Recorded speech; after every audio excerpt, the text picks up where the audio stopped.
ദൈവമേ, ഈ വർഷം എനിക്ക് 2 ലക്ഷം രൂപ കിട്ടുന്നൊരു യൂട്യൂബർ ആവണേ. അയ്യപ്പ നടന്നാ മതി. അയ്യോ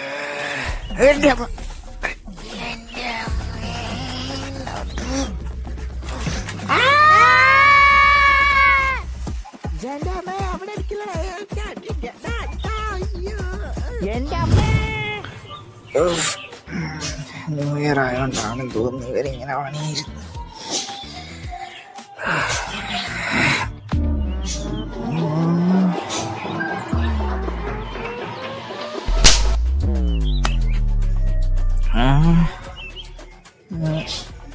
എൻ്റെ ദൈവമേ, ഞാൻ ഇക്കൊല്ലം പൈസ ഇങ്ങോട്ട് വരണമെന്ന് ആഗ്രഹിച്ച, അല്ലാണ്ട് പ്രശ്നമല്ല. ഇതൊക്കെ നമുക്ക് ചെലവെല്ലാം വേണ്ട, എടുക്ക് പൈസ എടുക്കാം, പോവാ. ദൈവമേ, നഷ്ടപ്പെട്ടു. ഞാൻ പൈസ ഇങ്ങോട്ട് വരണമെന്ന് ആഗ്രഹിച്ച, നഷ്ടമല്ല.